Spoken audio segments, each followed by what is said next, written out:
How's it going, everybody? Bryan Alvarez here on Wrestling Observer Live. We're here for the next 2 hours talking pro wrestling and mixed martial arts. We're joined today by Lance Storm, our co-host, and in the next hour at about 6:20 Pacific, 9:20 Eastern, we're going to be joined by Alex Shelley, live from the TNA pay-per-view, which indicates that the Torneo Cibernetico match is probably going to be going on first. So we'll be talking about the TNA pay-per-view throughout the evening. If you want a complete rundown of the show, you can always head over to WrestlingObserver.com. Dave Meltzer is up there right now doing ongoing play-by-play on the show if you don't happen to be purchasing it. And we'll be talking about it here for the next 2 hours as well. If you want to call in, 1-800-878-PLAY. Emails to Bryan at WrestlingObserver.com. We'll be taking your phone calls and emails throughout the evening and talking all the news. Lance, how you doing? I'm doing fantastic. We're, of course, got a lot of different things to talk about from the past week, and, of course, we've got a preview for next week as well. It's going to be a huge week. We've got next week we have the Affliction pay-per-view. We've got UFC on Spike TV. We've got the Wedding on SmackDown, and we've got the WWE Judgment Day pay-per-view. We'll talk about all of those in detail a little bit later on, but am I forgetting anything there, Lance, just out of curiosity? That's probably it, but is the Wedding actually confirmed for next week? They said it's back on. Did they actually say it's on schedule? I actually don't know for sure. The report that I got indicated that the Wedding was back on, but when I watched the show, I mean, I just heard him ask, do you still want to get married? And she said yes, and all that. So I don't know if it's actually going to be taking place this coming Friday night or not. That whole storyline is very, very strange. They broke up last week, and I thought it was fantastic. I thought it was great programming, and I thought there was a lot of stuff that they could do leading into the pay-per-view as far as how this might play into the possibility of perhaps Vicky, I guess, turning on Triple H and helping Edge win after we supposedly thought they were broken up. A lot of different ideas, but now apparently they're just back together again. So, any thoughts on that? I just think it's amazing that they managed to take two heels, have them turn on each other, and have the crowd side with no one. I thought that was brilliant. I was actually starting the VCR right there, the DVR for the pay-per-view. We actually started the show, and I was unaware that I forgot to record the show. So anyway, I've been running. That explains that. But we are back. Bryan Alvarez here on Wrestling Observer Live, joined by Lance Storm. If you want to call in tonight, 1-800-878-PLAY. You can send emails to Bryan at WrestlingObserver.com. We're going to be talking the pay-per-view for the next 2 hours here. And, of course, if you want to follow it, you can, of course, go to our website, WrestlingObserver.com. We've got the rundown of the show by Dave Meltzer. We're going to be talking about the lineup here in just a moment. But before we went to the break, we were talking about SmackDown. And, Lance, you were a big fan of I guess, the fact that the audience hated both people. And it was quite a fascinating show. Let's get your thoughts on that, then I'll talk about mine. Well, it was just, when they first did the split, I was worried. It's like, you've got this heel combo that's just nuclear hot. And it's like, when they did the fight, it's like, geez, there's a chance the crowd could side with somebody. But they managed to do it where you despise both. And I thought both of them, their acting ability and their character was just so strong. And how poorly the acting of the Edge guys was in that one segment just highlighted how good Edge and Vicky are as characters. But it was just fascinating that they managed to keep the crowd enjoying them fighting but not liking either one. Yeah, I actually was fascinated by the way it worked, because you had Edge come out and he was hated, and then you had Vicky who was hated, but if Edge ran down Vicky, there would be cheers, and then when she would run down him, there would be cheers, but then there would be boos for each person. And it was just fascinating that people hated both so much. I mean, they liked to hear them, I guess, be insulted, but they didn't like the insulter. They just liked the fact that the person was insulted. So I thought it was a great little segment. I didn't think everything was as good as last week. I thought last week was just sort of a masterpiece. And when they did the recap of last week, I just was in awe. I was like, wow, that is some awesome stuff right there. And where it leads now, I have no idea. I kind of thought I knew where they were going, but now that they were back together again, I don't have an explanation for it. They had a breakup, and now they're back together, and I have no idea what the point of the 1 week breakup was. And really, I was praising it last week because I said it reminded me of Kurt and Karen, but it was different because unlike Kurt and Karen, they didn't fight and break up every single week, and now apparently that's what they've done. So I can't explain it. I guess we'll just see where it goes. Yeah, although at least it was extremely believable in that you understood why they broke up, it made sense why they broke up, and really how they fought made sense, and then the fact that they made up, it all made sense, which I really enjoyed. Like, it was 2 weeks of, good soap opera. But, yeah, I don't know where it actually goes other than just delaying things a couple weeks and giving it some drama, but at least it was completely believable, not when you see them, you don't understand why they get together and why they break up again or why they yell, Karen and Kurt, but, it was extremely well scripted and well done. We've actually got an email here from Devin who writes, the wedding is on SmackDown this Friday. It was announced during today's edition of the WWE Experience on the Score in Canada. So, boy, they did a bad job plugging that at the end of SmackDown this week, but what can you do? So, I guess that's the deal, and I guess where they may be going is, I guess something could go wrong at the wedding, and they could have the big breakdown, and that ends up being the swerve leading into the pay-per-view. I don't know. It's just, I don't know why they would have postponed it a week. A lot of questions. So I guess we'll see what happens this coming Friday. But yep, the wedding apparently is this coming Friday night on SmackDown. I think just the fact that we don't know, but it was done well enough that we're curious, makes it successful. Sure. In that, if we knew for a fact they're broken up and it's like, well, we'll wait for the pay-per-view for it to be solved, then it doesn't make us want to watch SmackDown in the interim. But with it being done really well drama-wise and us not knowing what goes next, I think it creates probably, interest in watching the program, which is always good. The TNA pay-per-view is opening with the elimination match. It's Puma, Naruki Doi, Milano Collection AT. That is Team Japan. We've got Team Mexico, Ultimo Guerrero, Rey Bucanero, and Averno. We've got, I guess it would be Team International, Tyson Dukes, Alex Kozlov, and Doug Williams. And Team TNA, which is Curryman, Chris Sabin, and Alex Shelley. I guess it's the opener of the show here, and this all leads to an Ultimate X match later on, with I guess one man from each team involved, or something of that nature. It's actually sad that I've watched all of these Impact shows, and I'm not entirely sure how this whole thing works as far as who's going where and what the points lead to. I just know that it's probably going to lead to some good wrestling tonight on the pay-per-view, so I got to give a thumbs up to that. Well, I think the very second they announced the thing, unfortunately, they ruined it for me because they said it'll culminate with the Ultimate X match with a person from each team, so you know that the points don't mean anything, and it's just a bunch of matches that'll be fun to watch, and then there's an Ultimate X, the winner wins the cup. Yeah, the Ultimate X, actually, I guess they've already got the Ultimate X. It's 4 different guys, so it's nobody from the Cibernetico match. It's Kaz, Naruki Doi, Volador Jr., and Daivari, who, I guess, let's see here. So I guess one of them, I don't know exactly how this whole thing works. Who cares, everybody? It's going to be good wrestling. It's TNA. Don't think about it too much.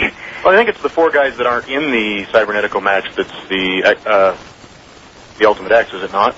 I thought so, but I was confused because apparently Naruki Doi is in the opener, so that would mean he would be in both matches. So I have no idea what's going on. Well, who's the other guy from Team Mexico? Team Japan, rather.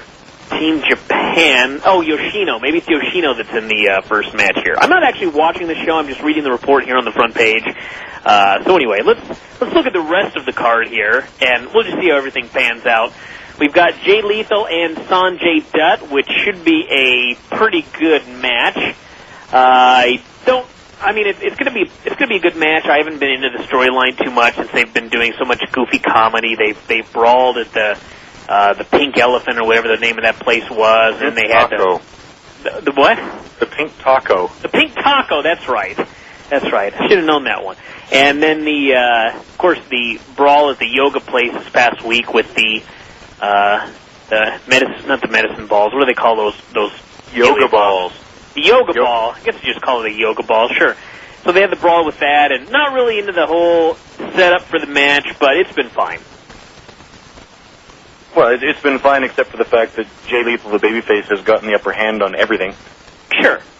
I don't know how that leads to this pay-per-view, but this pay-per-view it's a night of questions here at TNA. We've got Gail Kim against Angelina Love, which I don't know if it's a number one contenders match or how exactly it was set up, but it's taking place, so there you go. Yeah, it was just set up with the rough cuts or whatever it was, segments where they both just said they, broke in together and hate each other and were having a match. I see. Got Taylor Wilde against Awesome Kong for the Knockouts title. This should actually be good. Their match on TV was really good. It did beg the question that we got into last week. Why not have Taylor Wilde just beat Awesome Kong for the $25,000 on TV, and then the title match would take place on pay-per-view? But, of course, what ended up happening was something completely different. But they're fighting for the title here tonight. Awesome Kong in the role of the challenger. And it seems kind of early to put the belt back on her. But I guess we'll see. Any thoughts on that one? Yeah, I thought like you did. It seemed odd to do the title switch. But realistically speaking, I don't think it being for the title or Taylor winning it already really is going to change the buy rate at all. I can't see them beating Kong again, so I would assume she'd get it back, but I really have no idea. And then, of course, LAX and Robert Roode and James Storm tag match. Beer Money. I know you're not a big fan of the name Beer Money, but I'm a huge fan of that team. And it's a lumberjack match with straps. And last year they tried the same thing, and a friend of mine actually was there to strap people. So, it's going to be interesting. Obviously, the heels are going to get strapped quite a bit, and probably not the baby faces too much. But whenever you have fans out there with straps, it can lead to a disaster. So I guess we'll see what happens. But I hope for a title change. I'd like to see Beer Money as the champions. I wouldn't hold your breath for it, but you never know. We've got the Ultimate X match, as we talked about earlier, and of course the AJ Styles, Rhino, and Christian against Kurt Angle and Team 3D. It is I guess fans pick the stipulations match. I presume you can go to TNAWrestling.com right now and vote. And I guess they're looking for the TLC match, tables, ladders, and chairs, although they can't call it that. They have to call it the Full Metal Mayhem match. And that's probably what's going to end up being, which should be a fun match, although the idea of Kurt Angle in a match like that terrifies me, but they're going to do it anyway. Yeah, that's just got a disaster written all over it because Kurt is not one to take care of himself. No, and going off ladders and hitting with chairs, this I hope everything just turns out okay. We were talking very quickly about the SmackDown pay-per-view, the TNA pay-per-view, and the main event of the show, of course, is Booker T against Samoa Joe for Joe's TNA heavyweight title, and the show is taking place in Houston, so Booker T is going to be the huge fan favorite. I would not expect Booker to win the title, but I am a big fan of Booker T, and I think this is going to be a fun match, especially with the dynamic of it taking place in Houston, and hopefully a real good match to close out the show. Yeah, Booker's great, and I'm a huge fan of his, too, and he's such a great character as well as a good worker. Like, he really is the true, well-rounded, three-dimensional package. And being in his hometown, I would imagine he's going to have his working boots laced up tight, and the crowd's going to be hot. I was just really disappointed with the way they closed the show on Impact this week, in that I was more interested in the main event before they had Sting come out than I was afterwards. Whenever they draw attention to the fact that, oh yeah, by the way, somebody else has interest in this match and he's going to be there, to me, just, even if they don't, it just screams like, oh, there's probably going to be some kind of run-in or interference or stupid crap happening that it's not just going to be the one-on-one match that it felt like they were building to. It is kind of sad that TNA isn't given the benefit of the doubt in that situation, but the reality is that that's what happens most times. I hope that what happens is that they have a match, Joe wins, and then Sting can come out afterwards and challenge him for the shot at the next pay-per-view or whenever it might be, and be the end of that. But I do expect something much different to take place, but we shall see. I wanted to read this email very quickly from Robert here real quick. Actually, did you have something to add there? Well, I was just going to say, I more fear that the next pay-per-view will be a tag team combination somehow with Booker, Joe, Sting, and Nash, both Nash and Sting having something to do with this match at the end of it all. They could do that. I have this feeling they would want to do Joe. Well, I guess they could do that. They're obviously leading up to the Joe and Nash singles match, maybe a Bound for Glory. So I think that whatever they do tonight is somehow going to lead to that. I don't think it'll be Nash interfering to cost Joe the belt or anything like that, because I think the title's going to be on the line for that match. But that's what they're building towards. So I think something tonight will lead to something of that nature. Robert here writes, I'm the person who wrote the report on the website about the SmackDown tapings Tuesday. Edge did suggest they have the wedding next week at the end of the show, but they cut that part out of the broadcast Friday evening. After hearing it has been announced that the wedding will take place this week after all, you have to wonder if maybe creative at WWE has been going back and forth on this all week. Well, that's actually very likely. I mean, if you've been following WWE over the last couple of months now, I mean, there have been so many plans that have just completely changed that it wouldn't surprise me if this was yet another one. Well, I think one thing you have to be aware of, too, though, that WWE puts really very little concern into their Canadian broadcast, and there's a possibility that the thing on the Experience plugging the wedding might have been done when the original thing was taped, and then when they edited it out just that first time, they may not have remembered that they did the thing for Canada. So Could very well be, yeah. It may not have been a flip-flopping back. It might have just been one switch, but they didn't bother changing the Canadian show. Because WWE puts, not a whole lot of effort into the Canadian end of the company, so it may have just been overlooked that the Experience thing had the plug in it. So I guess it may actually still be a mystery. So I guess we'll have to wait and see. Michael here has a question for you. Is it true you can get fired for shooting during a match? And have you ever seen it happen in WWE or WCW, and what were the consequences? I haven't, but like everything in wrestling, it would depend. I would imagine if, two underneath guys got into a little bit of something and shot with each other in a match on, a dark match or a house show or anything, it wouldn't be a whole lot done to it. But, if I were working with, Triple H on Raw and decided to shoot on him and surprise him and beat him, then I would obviously get, fired as soon as they humiliated me and murdered me on TV once. Which is funny because it was actually a joke that Finley played on me. It's an old school joke, but it was right before I went out for Raw one night. I was actually fighting The Rock for the WCW World title. And just before I went to the curtain, he was standing there going, live TV, you could take him if you wanted. It's just sort of that joke, and it's like, yeah, I guess I could actually be world champion if I wanted to, because, surprise Rock when he's expecting to work and getting a shoot, and do it on live TV. But there's too much money involved for people to mess around with it, so other than maybe a couple stiff shots, it's not going to happen, and I've never seen anybody, shoot with somebody to a finish or anything. There's still time for Finley, by the way. Pardon? There's still time for Finley. Oh, yes. He could be shooting on somebody next week. You never know. Mark Henry, perhaps. Who knows? If he's shooting on somebody, he's winning. Let's go to Dave in Houston that has a question about ECW. Dave, what's going on? Hey, Brian, how you doing? How you doing? I was watching ECW the other night, and I see that WWE had brought Tony Atlas out of mothballs and put him in there as a special ring announcer when Mark Henry took on Tommy Dreamer. Yep. Now, I was wondering if there's going to be some kind of storyline between Tony Atlas and my man Mark Henry. And I'll hang up and listen. Thank you. Well, actually, yeah, at the end of the show, Mark Henry and Tony Atlas got together. And we should be talking about this here on the show because this is fascinating. They did an angle where Tony Atlas was brought in to get a payday from Teddy Long. Teddy Long said, "It's a payday tonight. You can be the special ring announcer here."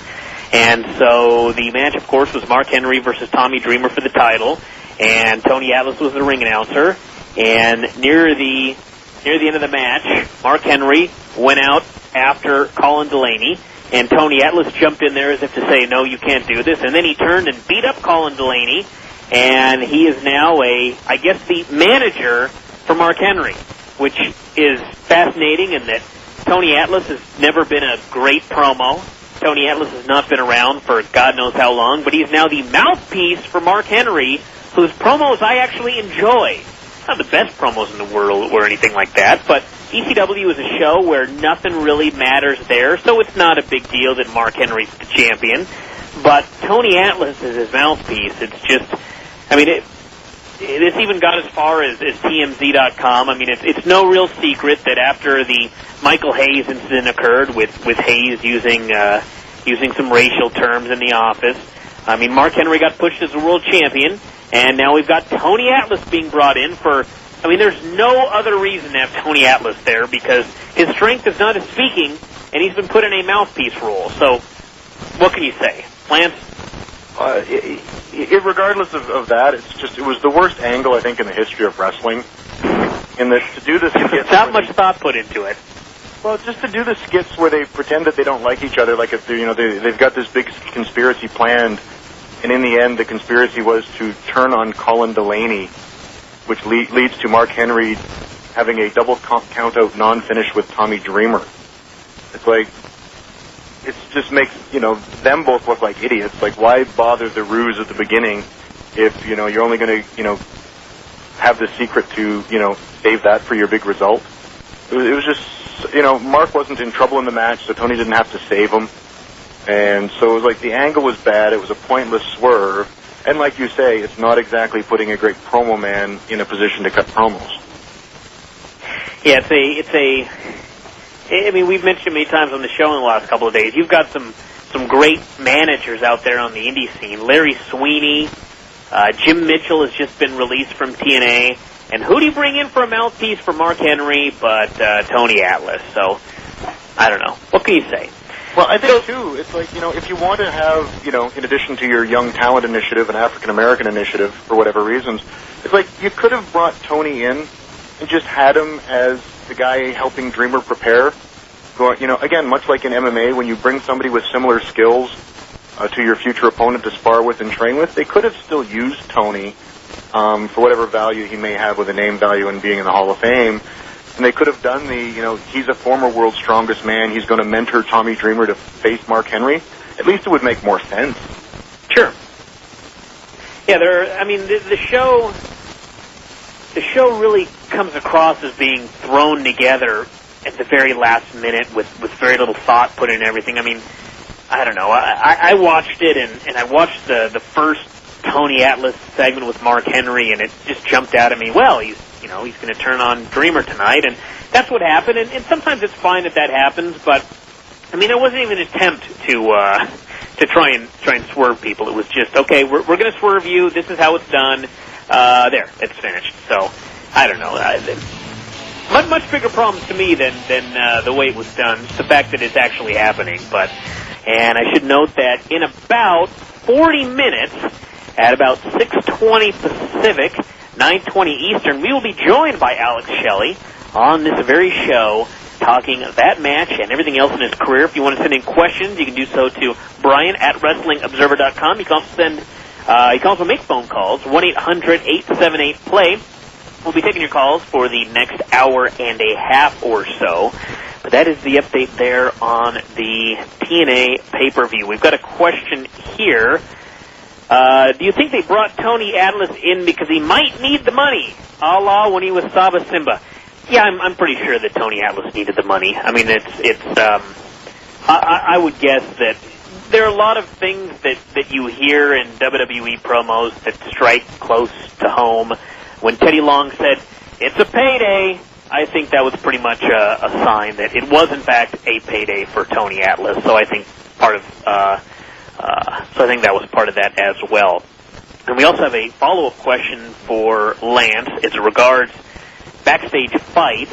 What is the worst you've seen in any company you've worked for, and who was involved? Well, I guess it depends on worst you've seen.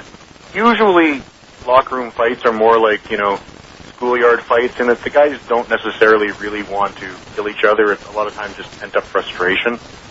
My first night into WWE, there was a fight with Yvonne and Bubba, and, it was more just, brothers just blowing off some steam. I think probably the nastiest that could have gotten really ugly was the Scott Steiner Diamond Dallas Page, in that had security not been there, Page would probably be in the morgue. But thankfully there was enough security and myself and Johnny Ace there immediately that we managed to, pull Scotty off before it got too ugly. But that certainly, could have been the worst fight I've seen for sure. You know, it's funny, but there was a scuffle between Chris Jericho and Goldberg backstage at WCW. And, of course, in a situation like that, you've got people close to both sides saying that their side was getting the better of it or whatever the case might be. It's always like that in wrestling.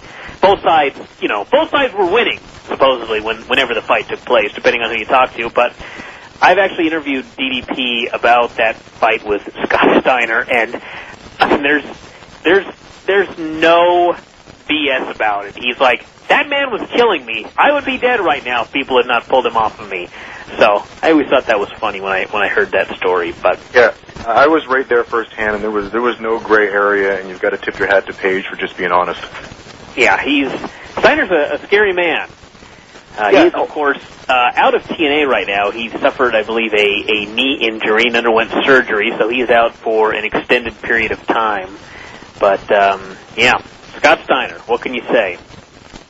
Great guy, just don't mess with him. That's undoubtedly true. Gail Kim versus Angelina Love is next up on the show, so we will have the results of that one coming up in a little while. Let's go to BJ in Texas, who wants to talk about SmackDown. BJ, what's going on? What you guys doing? How you doing? Pretty good. Does the fact that Edge and Vicky's wedding got pushed back a week, does that tip off that maybe Undertaker isn't going to interfere, even though we know very well that a wrestling wedding can never go as planned? Yeah, I mean, when they first broke up, that was one of the things that I thought. I mean, there were I was trying to figure out, okay, why would you book this date for so long and then push it back? And one of the things that I thought was, okay, they did the draft, a lot of things changed, Triple H got sent to SmackDown, and, you know, Triple H and Edge are doing their title match, so what sense does it make for Undertaker to come back 2 weeks before a Triple H versus Edge pay-per-view match? It makes no sense. So, okay, that may explain why they changed the date. Well, now that they changed it back, or they may have changed it back, we don't even know if they've changed it back, actually. Well, I was watching AM Raw, and it said on the bottom that they did, so I'm guessing that they... Oh, so AM Raw said it as well? Yes. Okay, so if they did move it back, I mean, it's the same question. Why would you do that? And that does actually, I mean, I don't know for sure, obviously, but that does suggest that maybe Undertaker is not coming back to spoil the wedding, because, again, why would he come back to spoil the wedding just before the big pay-per-view match with Triple H and Edge? It makes no sense unless you add him, but I don't like the idea of adding Undertaker to the match 2 days before the pay-per-view. Lance, I know you've got some thoughts. Well, I just had a thought storyline-wise. I don't know if he's still there, but there was one WWE writer that had written a Friends episode once. I'm curious if they're going to go the Rachel and Ross route where Edge ended up sleeping with the wedding planner when they were on a break. I have been expecting that for a long time now. But then again, I mean, how does that play into this, and why did everything have to be bumped back a week? Well, they had to have the break in their marriage for Edge to sleep with her. That way he's got justification, and they don't have to be, you cheated on me when we were together. So this week that they were broken up. They were broken up for a week. If he was slept with the wedding planner during that period, when they get married, she's going to find out, and he will have the trump up his sleeve with, hey, Vicky, we were on a break. We need to work through this. We were broken up. I see. Just a thought thrown out there. I guess that's a possibility. Anything else, BJ? Well, could they just push Undertaker's return back to the match with Triple H and cost him the championship? They could very well do that. That would actually be a good time for the return. Okay, and then for 1 week from the pay-per-view, and Mark Henry still doesn't have an opponent, what do you guys see? Actually, he does. It's Tommy Dreamer. Oh, okay. Okay. You sound excited. Well, not that Dreamer's going to win or anything, because Mark Henry, I suppose they want him to go on a long title run until they get some guy that they pull in like they've been doing these last couple of weeks, and then do an angle like that. Yeah, I would expect a fairly lengthy title run from Mark Henry, especially since they just put Tony Atlas with him. I don't see the point of giving him a manager and then he goes onto the pay-per-view to lose to Tommy Dreamer. And as somebody asked on the show last week, I mean, who is there on ECW right now that could beat Henry for the title? And really the only name I can think of is Matt Hardy. And that's something that you want to build that one up for an extended length of time. So I would expect at least through SummerSlam and maybe even farther along than that. But who knows? Things change very quickly. One other thing on ECW, what do you guys think of Chris Harris's debut? Actually, I'll bet Lance has a lot to say about that one, so we'll ask him. I couldn't believe how poorly it was handled both by the office and by him. In the, worst generic indie jobber outfit, and he was probably in the worst shape of his entire career. And then to put him in there with somebody who's not particularly great to begin with, because Armando's pretty green, and then I don't know whether it was the way the match was structured or what, but it's like Chris Harris took at least 20% of that match. It's like his outfit looked bad, he was in horrible shape, the match was bad, he wasn't dominant in the match. I couldn't think of a way to book it and have him have less of a chance of getting over. And anybody that shows up for their WWE debut in the worst shape of their career really needs to take a hard look at himself. Yeah, that was a very auspicious debut. I mean, I don't know, 2 weeks in a row debuting a new guy with Armando Estrada, to me, just, I have no explanation for it. It's certainly not what I would do. But they've done it now. I guess he's a veteran gatekeeper of ECW, which that tells you all you need to know about that show right there. Pretty much. All right, one last thing about SmackDown. Where is the Great Khali? He's there. I mean, he's working on house shows. He beat Evan Bourne at the shows this weekend, squashed him, so he's there. I think they just don't have anything to do with him right now, so he'll be back. All right, guys. Well, thanks for taking my call. Great show as always. All right, thanks very much. Yeah, ECW on Tuesday was just such a comically wretched show. I mean, between the main event, you had the debut of Braden. What was his name? Braden Walker. Braden Walker. Walker, Texas Ranger. I hope that's where they're going. It was just a baffling show, but I mean, this week there's actually good news on ECW. There's a reason to watch the show. This week on ECW, we are going to get the Hardys teaming up together to face The Miz and John Morrison, and that should be a fun match. That should be a really good match, and certainly gives us more to look forward to than this week. Because really, Evan Bourne had a short match that was fun, and Finley and Miz had a good match that was fun, but man, other than that, that was a wretched show. So anytime Jeff and Matt can get together, it's always a worthwhile adventure. So it's something to look forward to for Tuesday nights. Got some questions here for you. Person asked, did Lance just admit he watched Friends? I admit I've watched some of Friends. I certainly wasn't a Friends addict by any stretch of the imagination, but you'd have to pretty much live under a rock to not know the Rachel and Ross story, at least to an extent. This person here asks, question for Lance, what did you think of the Jericho-Michaels segment on Raw? I'm trying to remember. I find this week's shows, most of them were very forgettable. I'm trying to remember what exactly they did. I honestly cannot remember what they did this week. This week when they had the big interview segment where Sean was talking about You'll Never Be Me? Oh, yes. Actually, I thought that was really good. And it did end up with Jericho punching him in the eye, did it not? No, they just looked at each other. Yeah, and just sort of went to commercial and, it's over. I found the ending rather abrupt. I mean, it was good.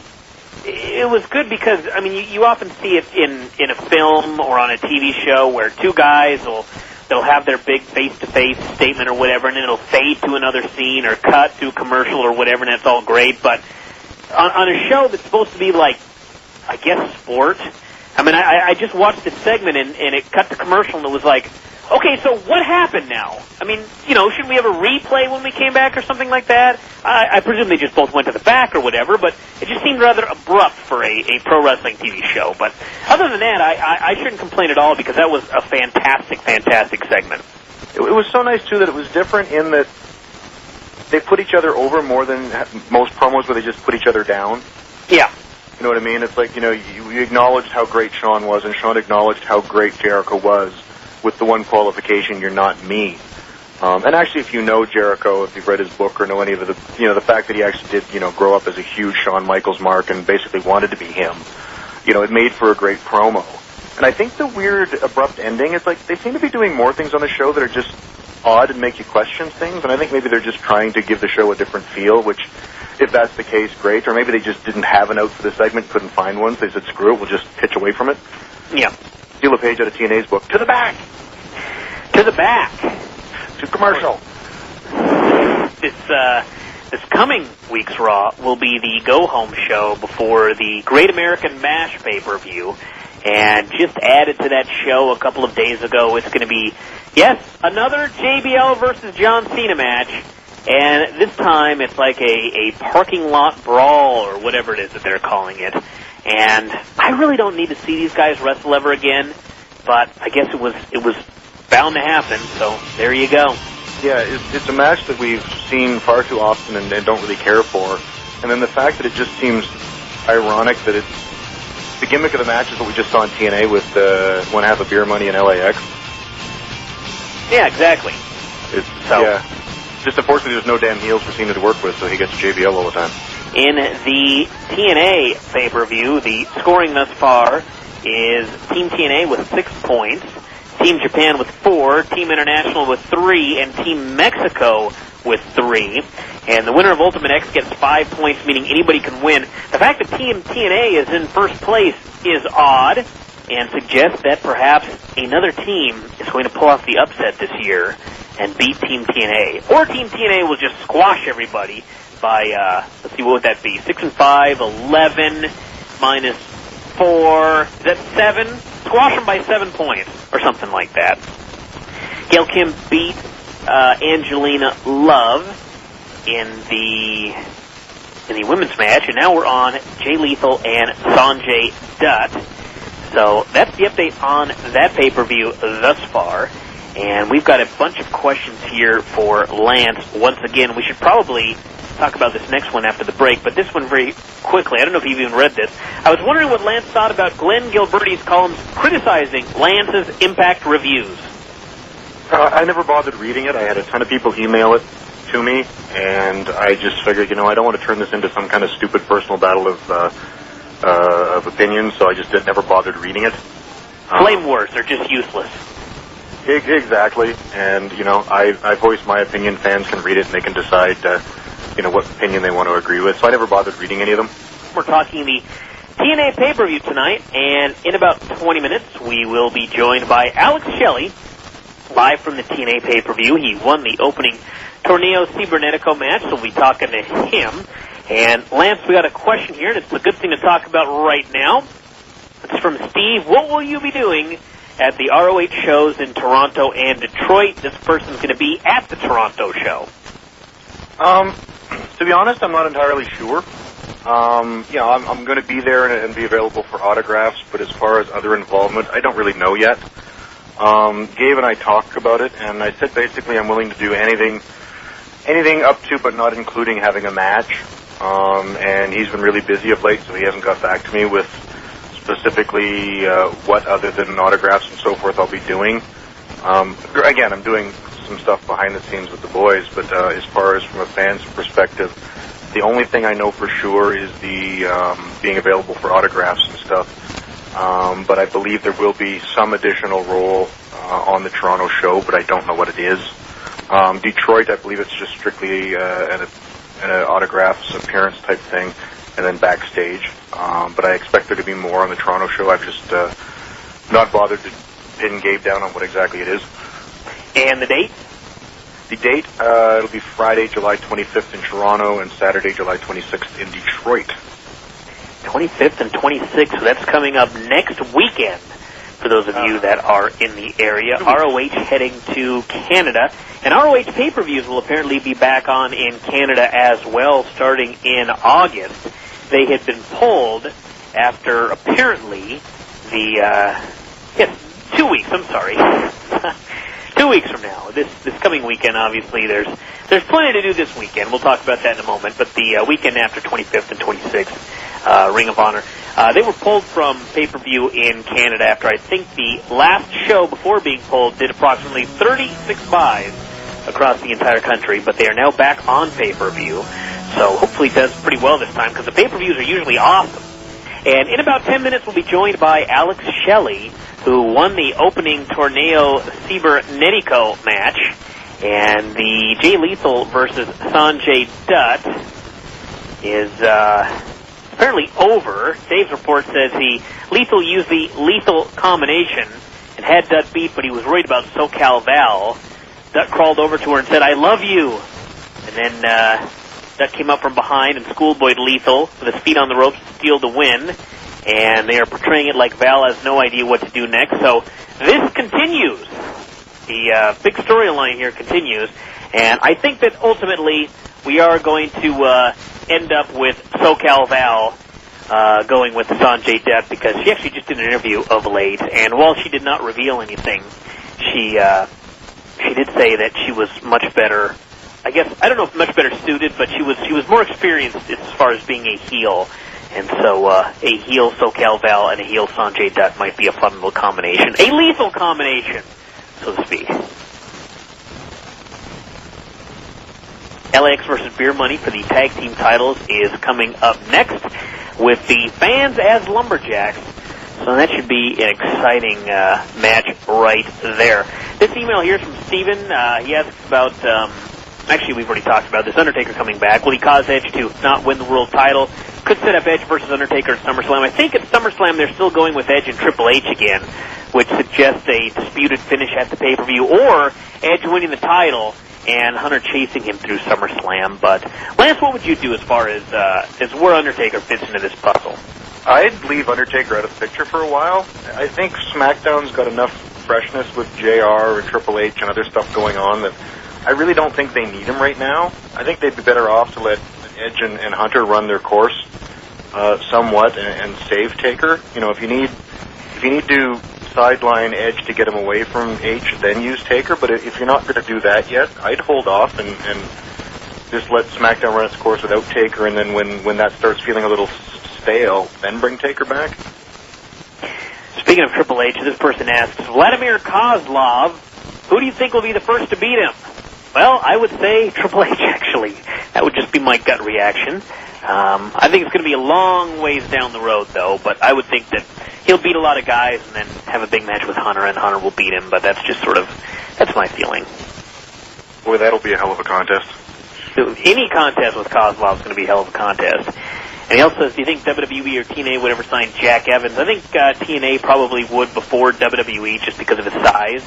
But anything's possible. He's currently working down in AAA right now and doing very well for himself. So he's doing pretty well. Everything seems to be good with old Jack. So let's go to Sam in Virginia, and let's talk about, of all people, Tony Atlas. Sam, what's going on? Brian, how are you? How you doing? Lance, it's great to talk to you. It's an honor talking to you, actually. Appreciate that. Thanks. Listen, I just wanted to make a comment. As a African-American male watching the ECW show, I'm all for, like the comment about guys getting paydays. I know so much of the older wrestlers contributed so much over the years, gave their money, gave their time, gave their bodies, put their bodies on the line, and really, a lot of these guys pretty much have nothing later in life. So I'm all for guys getting a payday, but, Tony Atlas being hired in that position, if it's true that he's going to be the permanent manager for Mark Henry, a guy who never, even in his prime, his strong suit was never promos, never known to give good interviews, and to put him in that role just because of the initiative to put more African-American faces on TV, I think the WWE should better utilize the talent that they already have. Kofi Kingston wins the Intercontinental title. I haven't seen one promo, no follow-up, no character development as far as that. Nothing to show you his personality, while Evan Bourne does these extremely goofy inset promos during the show that are just harken back to the old WWF Superstar days. I'm actually mostly appalled that Elijah Burke has dropped off the planet because, as you noted, you've got guys under contract. If you want to push minorities, great. You've got some great minorities to push, and Elijah Burke is one of them, so where's he? Exactly.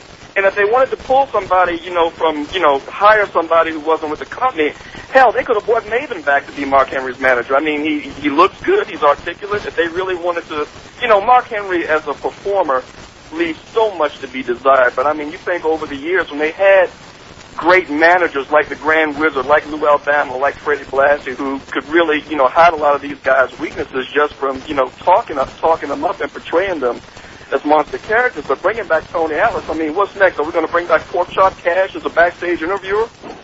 It's very possible, actually. I have no idea. One other question for Lance. Lance, I was wondering, I mean, you were an excellent performer, and it was always just a pleasure watching you work. Do you have any aspirations to be to do any booking or scripting of any of the TV shows? I mean, I look at TNA, and they've got so many good wrestlers there, and so much potential, but their show is just, you take Kurt Angle, who came with such great credentials and just a great persona, and I saw the segments where they had him on these blind dates with these women, and it was just hard to watch, and it's just mind-boggling that they would put him in that position. I always look at, no matter what you say, I'm a huge Ric Flair fan, but whatever you say about Hulk Hogan, he never allowed himself to be portrayed as a complete idiot. Triple H never allows himself to be portrayed in this way. And, you look at what Kurt Angle could have meant, the impact he could have made, no pun intended, but with all of these guys, I mean, I think guys who actually have product knowledge and can be impartial and bring some realism and some kind of common sense approach to the scripting of these TV shows. I was just wondering, Lance, if you had any motivation in that regard. I would certainly enjoy being a part of a creative process. The only problem with that is most places don't want a rational outside view. And also, too, even if they did, it would involve me having to travel, which really is the bad end of it. If they were open to, consulting from afar, I would be into that. But I did that almost on a real minor level when I first left WWE. I was talking with some of the guys on creative in TNA, and they wanted my views of the show. But after they get a couple negative comments, they quit wanting to hear it. Yeah, I can understand that. One other question, guys. Vicky Guerrero, she's been getting nuclear heat on SmackDown, just great in that regard. Outside of Vicky, I was wondering, as far as the women, is there any better female heel in the business right now than Angelina Love? I think that the beautiful people are awesome. There's a lot of things that we've said about TNA, but there's a lot of good stuff in there, and I think that duo was great.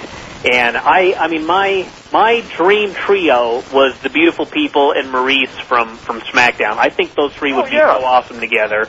And I mean, Vicky Guerrero, Vicky and Edge, I think are really, they may be the two top heels in the business today. I mean, they're just fantastic.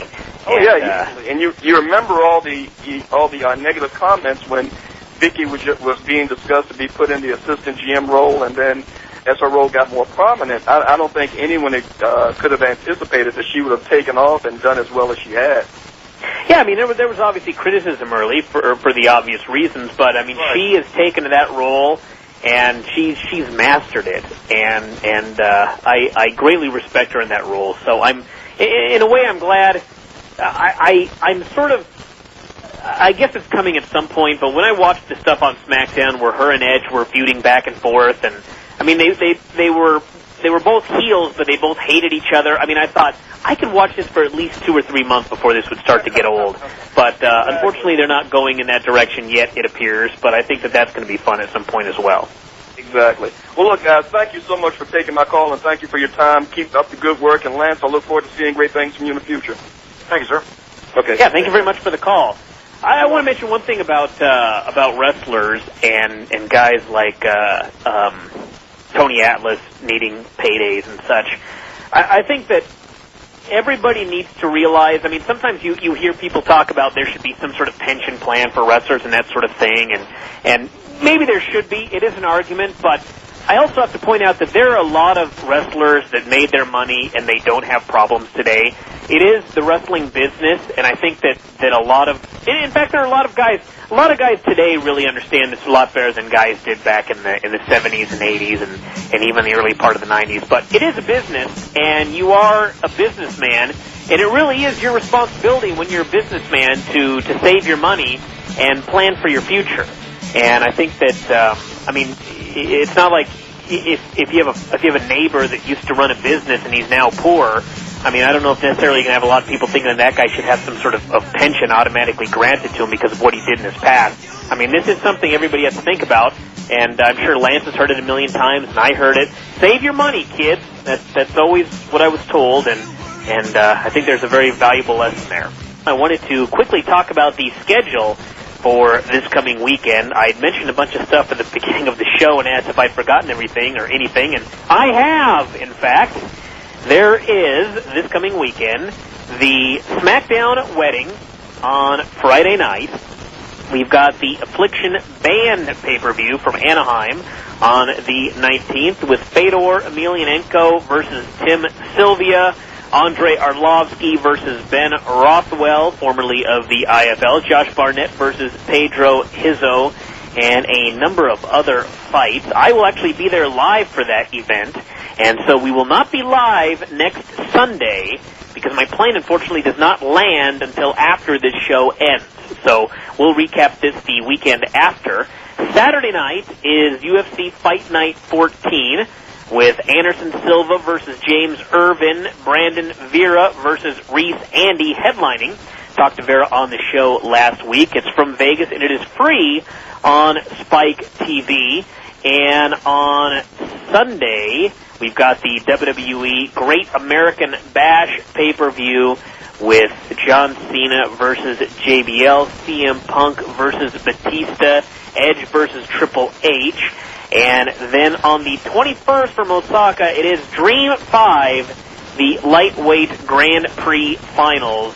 And we've got Shinya Aoki versus Cal Uno and Tetsuya Kawajiri versus Eddie Alvarez. That is the lineup for that show. So it is an insane weekend, and we'll be talking about that the week after next here on this show. Lance, I presume you're watching the UFC Fight Night show. Are you guys getting Affliction up on the Fight Network? Fight Network is airing... Actually, they're airing the first couple matches, right? Yeah, they're doing the undercard. Actually, all week they're doing other Affliction stuff. They said pre-banned. I think they've got probably some footage of Fedor fighting and stuff that they're going to air all week. But I'm actually going to be camping next weekend. Oh, my goodness. What a weekend to go camping. Yes, although I have to go when my family's available. So I won't be able to watch probably either show. I'll definitely tape the UFC show. I'd like to see the Affliction show. If I was going to stay home, I'd probably try to round up some friends to order it. But I'm going to be vacationing and camping, so I won't be able to see either show live. So. Yeah, I should add that on the UFC show, we're also having the big Jesse Taylor versus C.B. Dalloway match. This was the match that they expected to be the finals of Ultimate Fighter Season 7, but C.B. Dalloway got beat by Amir twice, and Jesse Taylor got beat by himself when he got kicked off the show. So that's the update there. It's an insane weekend, and should be a fun one, though. I'll be down in L.A., so somehow I'm going to have to find a time to watch the UFC show and then get back just in time to watch the replay of the WWE show. And as far as Dream 5, well, I'm not going to be able to see that one, so what can you do? I'd also like to note that the weekend after, there's more! There is the Elite XC on CBS show from Stockton. We've got Robbie Lawler versus Scott Smith in a rematch for the middleweight title. We've got Jake Shields versus Nick Thompson. And we've got a match for the new Elite XC Heavyweight Championship with Antonio Silva facing Justin Eilers. That will be free. What they're doing is, I believe, the first several matches are going to be airing on Showtime for an hour. It's a pre-show. And then the rest of it will air live on CBS. So that one is also free. So if you're a big fan of mixed martial arts and you don't get a chance to buy a lot of pay-per-views, well, next 2 weekends, lots of free MMA for you. So that's the lineup. And speaking of UFC, we've got a question here. Does the UFC plan on giving Rampage a rematch with Griffin? That is up in the air. I believe the idea is they're going to wait until September when they do the Chuck Liddell fight with Rashad Evans and determine how Liddell looks there. If he destroys Rashad, it'll probably be Liddell versus Griffin.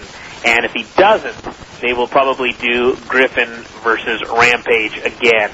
But it's not guaranteed an immediate rematch, but it is one thing that has been talked about.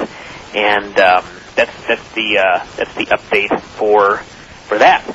The TNA pay-per-view thus far, LAX versus Beer Money, just ended, and apparently wasn't much of a match. We had the fans out there beating on the heels, and Rude ended up getting whipped, and then Hernandez put him in the an over-the-shoulder backbreaker, or I'm sorry, just put him over his shoulder, and then Homicide gave the Gringo cutter off the top for the pin. So next up is Taylor Wilde versus Awesome Kong for the Knockouts title, which should be quite the battle right there. And also the Full Metal Mayhem match, by the way, is winning the vote. 89%, Lance. How about that? Well, it's a lot like WWE's Cyber Sunday. You know, they give you options and then make it pretty much guaranteed that you vote for what they want to give you. So, you know, no one's going to pick a table match over a table, ladders, and chairs match. And they gave us one of the crazy Falls Count Anywhere on TV that wasn't particularly good. So I don't think anybody's surprised, and we'll get to see if Kurt can take care of himself or not. Let's go to, I believe, George in Maryland that wants to talk about Raw. Is it George? Yes, yeah, right here. What's going on? Oh, not too much. Just a real quick question. It was about, I guess a few weeks ago. What, has there been any updates as to what they were doing with the line involving Vince McMahon and that accident that occurred? Vince McMahon and what? Terribly real. With what happened? When the backstage area kind of disintegrated on Vince McMahon when he was giving away his millions. Oh, the collapse, yeah. It's a storyline. I haven't been anything further on that. Well, the whole idea was they needed to find a way to get out of Vince giving away $1 million every week, and so the easiest way was to book an accident where he would be incapacitated for the time being. And I mean, obviously he'll be back at some point, but I don't think they've really got. I don't know. They may have some sort of plan at this point, but if you remember when he got blown up. I mean, when he was blown up, the idea was that was going to be the end for Vince for the foreseeable future, and he was off TV for about a week before they decided to start coming up with ideas to bring him back. So he'll be back at some point. He's fine. He was actually at the press conference the day after, and they hid him from the people, but he was there. So he's fine. Okay. All right. Well, that's what I wanted to know. Had to make this real quick. I'm out here traveling, big heavy truck driver, so got a schedule to keep. So well, don't crash. Oh yeah. So thanks for taking my call, and hope to see you down the road. All right. Thanks very much for the call. I should add actually that there was a crash a couple of days ago involving the Ohio Valley ring truck. There were a bunch of guys on their way to a house show, and I believe they were going 70 down the freeway, and the back tire blew out, and I mean it was a crash. I've seen the photos, and the crash was such that you would be amazed that anybody lived, but everybody ended up fine. There weren't even any serious injuries. I think the worst injury was announcer Twinkle Toes got scratched up a little bit, but I mean it was a miracle, and there were a lot of guys that were doing a caravan, so could have been very, very bad. Could have been a tragedy, but thankfully everybody ended up okay. So that was quite the scary situation right there. Lance, you did some training in Ohio Valley, and we've talked quite a bit of late about the future of WWE and where the stars are going to come from. And developmental nowadays is a real disaster area. And what did you learn when you were there? And I mean, what do you think could be done nowadays to improve this problem? I don't know what's going to improve the problem. I think what could work, but unfortunately I don't know if there's enough honest people in the business to do it, but if instead of having developmental territories, they sponsored certain indie groups, like, you know, for example, if they had people they could trust, like, you know, say if they stayed with Booker T and, you know, just paid him money to run shows in Texas and run a small territory. And if they, you know, sponsored me and covered my bills to run a small territory here, where you're not spending money on signing the talent. You're just keeping the territories alive. And anyone you scout and have interest in suggest, if you're an American, well, you need to be in Texas working there. That's where we keep our eye on people. So that you've got people working territories and learning more so. It's just unfortunately with Vince dominating the industry, he pretty much killed off his entire grassroots. And, just the developmental system certainly is far from perfect. Probably even, further from it since they've gotten rid of OVW. But it's just, they spend so much money for what they get, and they really don't get well-rounded workers. So it certainly needs some improvement. I'm not sure if there is a perfect solution, but, I think there needs to be just more territories for people to work, and they've got to try to find a way to create that. I don't know what the numbers are nowadays, but I know that just a few years ago, they were paying $500,000 a year for developmental. That's not counting contracts or anything like that. I don't believe that's counting contracts. I sure hope not. But they were spending $500,000 a year, and that was when they had 2 territories. So you're looking at earmarking $250,000 towards the future of your business. And this is a company that, this year alone, for fiscal 2008, I think they're going to break $500 million in total gross. They did $485 million this past year, which was their biggest year in history, bigger than any year during the boom. This was it, and $500 million a year, and you're only spending $250,000 or $500,000 on developmental, and that's the future. I think the first thing they need to do is just start spending more money. And you mentioned guys. You mentioned them perhaps paying local independent groups to just stay alive. They're not even paying their developmental groups all that much. So it's just going to take an influx of cash into developmental, and I think it's going to. I think the problem is that they're not going to do this until it's probably a little too late, and then it's going to be many lean years before things turn around again. Yeah, because they spend that on pyro probably in a year, or in trash limos and stunts for Vince to get squished on TV. Or hell, they gave more than that away in 2 weeks on Raw. I think if they found 4 good developmental systems and put money into it where they could afford to run a good, healthy territory with work, and that might help. But yeah, it needs to be done sooner or later, rather sooner than later, just because the only people getting into the business now are, in a lot of cases, are small kids that are just huge wrestling fans, and that's not what Vince wants. So he's got to create a environment at the indie level that bigger guys are more interested in taking part in, if he wants to have some bigger people. Yeah, if you consider that in 3 weeks Vince gave away $3 million, and meanwhile they've got this huge problem.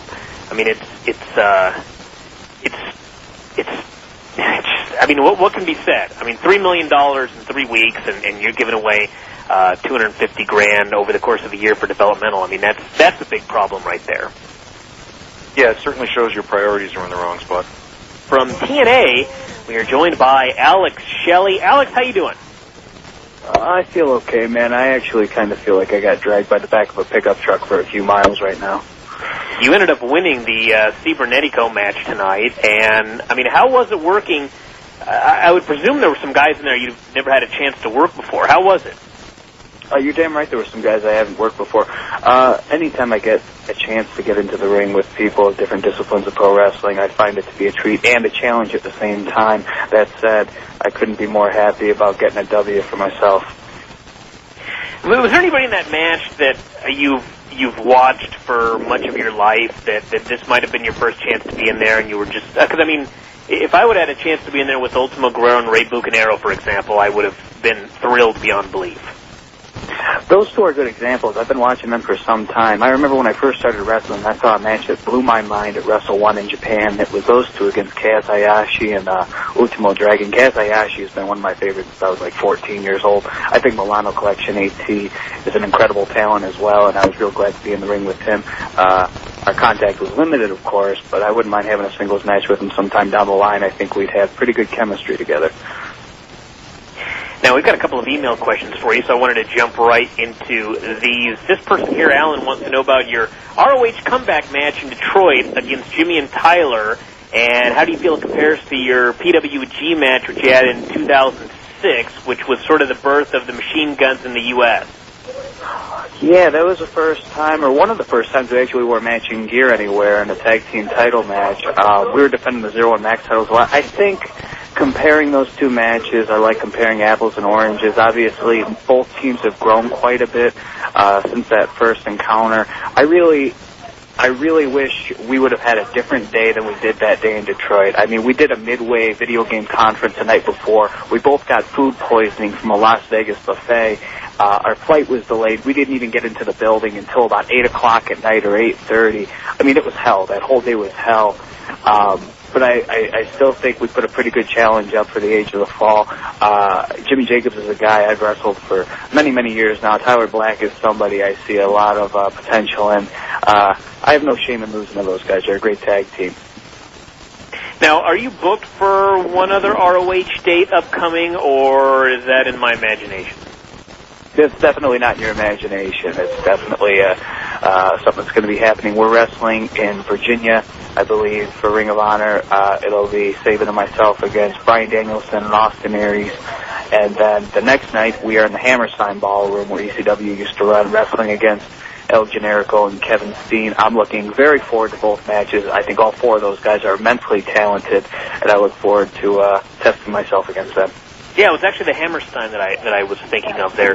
Yeah, Steen and Generico, I mean, a lot of people blown away by them as a team, and same with the Machine Gun. So I think that's one of those matches that, it's when you're on the indie scene, as far as trying to have a match that's really gonna draw a lot of people, it's usually the promotion itself that sells the tickets. But I think that's one of those rare matches that the match itself might actually get people wanting to go to the show.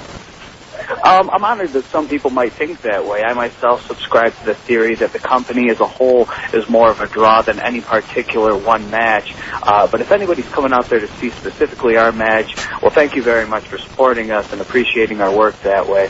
That said, we're going to try our best to give you a hell of a match.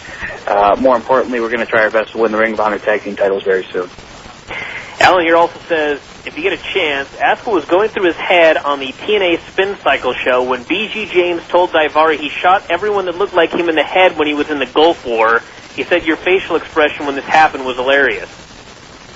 And, I mean, that's a pretty harsh thing to say, right? Like, you can't really just say that. I mean, he can say whatever he wants, of course. This is America. But, man, I wasn't expecting any of those words. I don't know. I really enjoy doing the Spin Cycle overall, though. Hopefully they make a show out of that. Just don't put me on there with Christy Hemme again. I've got no love for ginger kids. Is that one of those shows? Because I know, I know that WWE has done shows here and there where you watch them. I think Velocity was like this for a while, where you'd watch it and you just sort of think nobody in management could possibly be watching this show. Because there's stuff here that just they never get away with it. I mean, is it sort of like that with Spin Cycle, or do you feel that TNA? I mean, they watch that very closely and they're totally behind it? Because I mean, I've heard talk that Spike wants to do something with it. Right. I definitely think they have been watching it, because the idea right now is they're putting different guests on the show to see who's good. Who says the funny things, who makes valid points, who carries a conversation well, who's articulate enough to carry these things. So management is definitely doing it. I mean, there's big differences between myself and Jim Cornette and Frank Trigg. They have to have a variety of people. However, you have to have some recurring guests to kind of anchor down the show at the same time, too, I think. So management is definitely watching it. Whether or not management hates ginger kids, I don't know. But that's none of my business, really. Now, of the people that have been on that show, we might as well talk about that show here for a minute.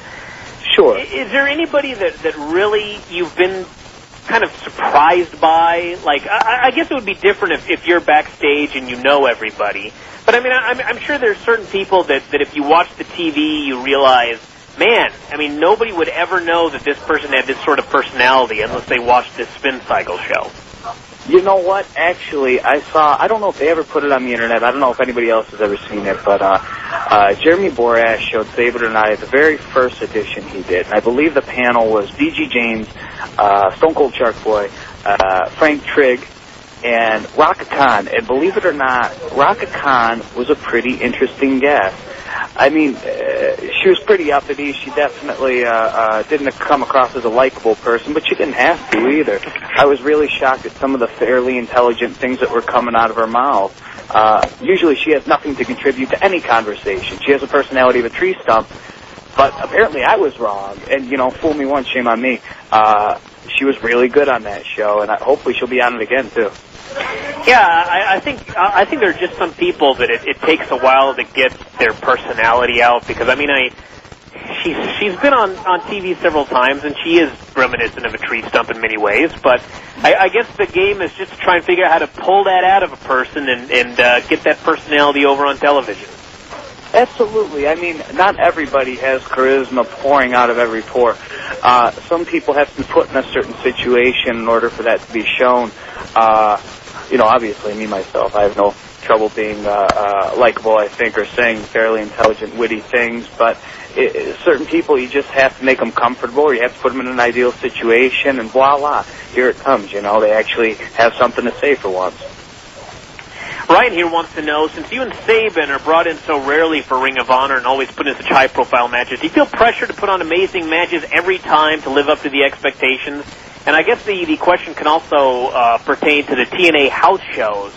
Obviously, when you do the quick bang, bang, bang matches on TV and you go to a house show, you have to do something different, but at the same time, you sort of have to give people that same fast-paced action. Well, I think that's a good question. To be honest with you, every time we get in the ring, we try to give the fans their money's worth. Interesting story. We were both brought up in Michigan early in our careers, and a lot of that dirty work we had to do early on was driving Sabu around. And Sabu has always been very cool once he gets to know you. And he taught us that the fans pay to see you. They pay to see wrestling. It doesn't matter if there's 5 or 500,000. They're there to see wrestling. So you have to give them a show. You have to work hard. Now, that doesn't mean you can't work smart at the same time. But every time I step in between those ropes, and this goes for Saban too, I'm sure I feel pretty comfortable speaking on his behalf for this, you have to work hard. You can't just phone it in. That doesn't mean you can't do different styles of matches. That doesn't mean you can't adapt to your opponents. It just means that you can't half-ass it. We love pro wrestling, and for us to bastardize it by not giving 110% anytime we're given the chance to do it. Pro wrestling's a gift to me. Being able to wrestle tonight was a gift. For me to squander that would just be selfish and stupid. Was working smart or learning how to work smart, was that kind of a gradual process over a few years, or was it something where maybe you had one match with one guy, or maybe one car ride with Sabu or whoever it might be, and somebody just said one thing and all of a sudden the light bulb just went on in your head? It was really a gradual thing. I look back at some of my matches a few years ago, and I think about them, and I think, I can see I was starting to get it more then, and I'm still learning every day. By no means have I become a perfect wrestler. I never will be. If I become complacent, that means I'm going to, quit trying to get better, and that means I'm no good. But learning how to work smart is just learning different things to do. When I started early in my career, man, I thought I was made out of rubber. I could bounce around like nothing. This was never going to hurt me, but I was also 18 years old. Well, now I'm 25, and while I'm still a young man, I probably have the body of at least a 35-year-old, I figure. And it's just a matter of conservation at this point. It's as simple as saying, well, you know what, I'm not going to do as much high flying. I'm going to focus more on a submission game, or, you know what, I just can't do an enziguri kick today because my knee's screwed up. But what other technique could I use to take the place of that in this situation? It's a matter of substitution a lot of times, but it's definitely a learning process. So to answer your question, it was definitely gradual, not something that just happened overnight that was like, hey, I should do this instead of this. I believe it was Petey Williams was on the show a couple of weeks ago, and he mentioned that he'd been given some great advice about how to keep the body supple from Scott Steiner. And for some reason I heard that, and it just struck me as funny that I didn't expect Scott Steiner to be giving this sort of advice. And has there been anybody that's given you any sort of advice about that sort of thing that sort of you would never have expected to get it from that person? First of all, Guiding advice from a Kamala, perhaps. No, never any advice. I don't think I've even met him, to be honest with you. But Scott Steiner gives Petey tons of advice. I think it's both because they wear about a C cup, women's bra. I don't know. That's just a hunch on my end. I will say that Kevin Nash has given me a ton of advice. As far as working overseas in Japan, too, I learned an awful lot from Akira Hidaka, Masato Tanaka, and Shinjiro Otani. Those guys taught me a lot about Japanese-style wrestling, which I thought ended up being pretty helpful throughout the course of my career. Scott D'Amore has given us a ton of advice as well. He's a coach. I mean, it wasn't just a gimmick. He really was our wrestling coach when we were starting out, and he's helped us out immensely as well.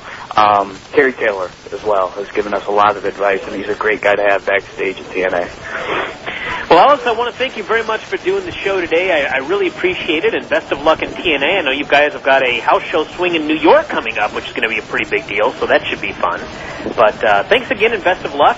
And thanks, of course, Lance, for doing the show today. Sorry we had some phone problems there in the last couple of segments. And thanks, everybody, for listening. We shall be back in 2 weeks talking the big weekend coming up with WWE, UFC, Affliction, and about 100 other shows. So thanks for listening, and we shall talk to you after a while. Together again. I don't have an explanation for it. They had a breakup, and now they're back together, and I have no idea what the point of the 1 week breakup was. And really, I was praising it last week because I said it reminded me of Kurt and Karen, but it was different because unlike Kurt and Karen, they didn't fight and break up every single week, and now apparently that's what they've done. So I can't explain it. I guess we'll just see where it goes. Yeah, although at least it was extremely believable in that you understood why they broke up, it made sense why they broke up, and really how they fought made sense, and then the fact that they made up, it all made sense, which I really enjoyed. Like, it was 2 weeks of, good soap opera. But, yeah, I don't know where it actually goes other than just delaying things a couple weeks and giving it some drama, but at least it was completely believable, not when you see them, you don't understand why they'd get together and why they'd break up again or why they'd yell, Karen and Kurt, but, it was extremely well scripted and well done. We've actually got an email here from Devin who writes, "The wedding is on SmackDown this Friday. It was announced during today's edition of the WWE Experience on the Score in Canada." So, boy, they did a bad job plugging that at the end of SmackDown this week, but what can you do? So, I guess that's the deal, and I guess where they may be going is, I guess something could go wrong at the wedding, and they could have the big breakdown, and that ends up being the swerve leading into the pay-per-view. I don't know.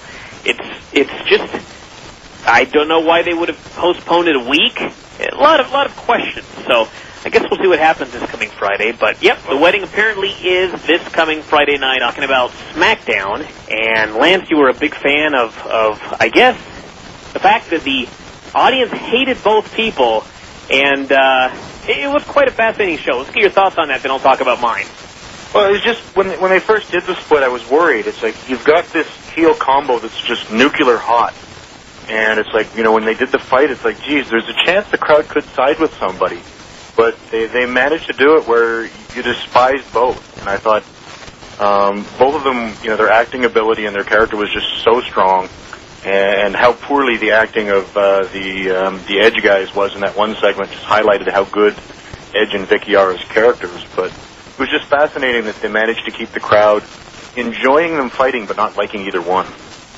Yeah, I actually was fascinated by the way it worked, because you had Edge come out and he was hated, and then you had Vicky who was hated, but if Edge ran down Vicky, there would be cheers, and then when she would run down him, there would be cheers, but then there would be boos for each person. And it was just fascinating that people hated both so much. I mean, they liked to hear them, I guess, be insulted, but they didn't like the insulter. They just liked the fact that the person was insulted. So I thought it was a great little segment. I didn't think everything was as good as last week. I thought last week was just sort of a masterpiece. And when they did the recap of last week, I just was in awe. I was like, wow, that is some awesome stuff right there. And where it leads now, I have no idea. I kind of thought I knew where they were going, but now that they were back together, indicated that the wedding was back on. But when I watched the show, I mean, I just heard them ask, do you still want to get married? And she said yes, and all that. So I don't know if it's actually going to be taking place this coming Friday night or not. That whole storyline is very, very strange. They broke up last week, and I thought it was fantastic. I thought it was great programming, and I thought there was a lot of stuff that they could do leading into the pay-per-view, as far as how this might play into the possibility of perhaps Vicky I guess, turning on Triple H and helping Edge win after we supposedly thought they were broken up. A lot of different ideas, but now apparently they're just back together again. So, any thoughts on that?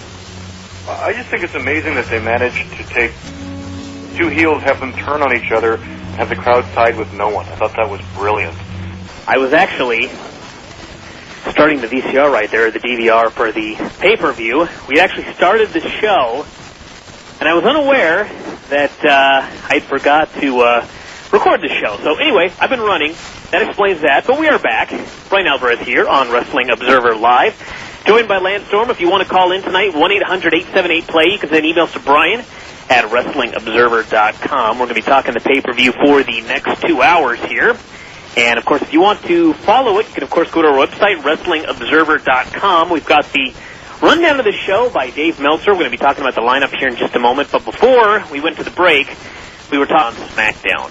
I think just the fact that we don't know, but it was done well enough that we're curious, makes it successful.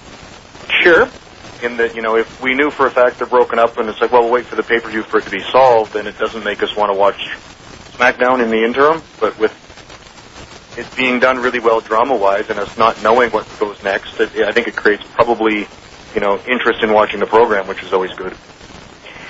The TNA pay-per-view is opening with the elimination match. It's Puma, Naruki Doi, Milano Collection AT. That is Team Japan. We've got Team Mexico, Ultimo Guerrero, Rey Bucanero, and Averno. We've got, I guess it would be Team International, Tyson Dukes, Alex Kozlov, and Doug Williams. And Team TNA, which is Curryman, Chris Sabin, and Alex Shelley. I guess it's the opener of the show here, and this all leads to an Ultimate X match later on, with, I guess, one man from each team involved, or something of that nature. It's actually sad that I've watched all of these Impact shows, and I'm not entirely sure how this whole thing works as far as who's going where and what the points lead to. I just know that it's probably going to lead to some good wrestling tonight on the pay-per-view, so I got to give a thumbs up to that. Well, I think the very second they announced the thing, unfortunately, they ruined it for me because they said it'll culminate with the Ultimate X match with a person from each team, so you know that the points don't mean anything, and it's just a bunch of matches that'll be fun to watch, and then there's an Ultimate X, the winner wins the cup. Yeah, the Ultimate X, actually, I guess they've already got the Ultimate X. It's 4 different guys, so it's how's it going, everybody? Bryan Alvarez here on Wrestling Observer Live. We're here for the next 2 hours talking pro wrestling and mixed martial arts. We're joined today by Lance Storm, our co-host, and in the next hour at about 6:20 Pacific, 9:20 Eastern, we're going to be joined by Alex Shelley, live from the TNA pay-per-view, which indicates that the Torneo Cibernetico match is probably going to be going on first. So we'll be talking about the TNA pay-per-view throughout the evening. If you want a complete rundown of the show, you can always head over to WrestlingObserver.com. Dave Meltzer is up there right now doing ongoing play-by-play on the show if you don't happen to be purchasing it. And we'll be talking about it here for the next 2 hours as well. If you want to call in, 1-800-878-PLAY. Emails to Bryan at WrestlingObserver.com. We'll be taking your phone calls and emails throughout the evening and talking all the news. Lance, how you doing? I'm doing fantastic. We're, of course, got a lot of different things to talk about from the past week, and, of course, we've got a preview for next week as well. It's going to be a huge week. We've got next week we have the Affliction pay-per-view. We've got UFC on Spike TV. We've got the wedding on SmackDown, and we've got the WWE Judgment Day pay-per-view. We'll talk about all of those in detail a little bit later on, but am I forgetting anything there, Lance, just out of curiosity? That's probably it, but is the wedding actually confirmed for next week? They said it's back on. Did they actually say it's on schedule? I actually don't know for sure. The report that I got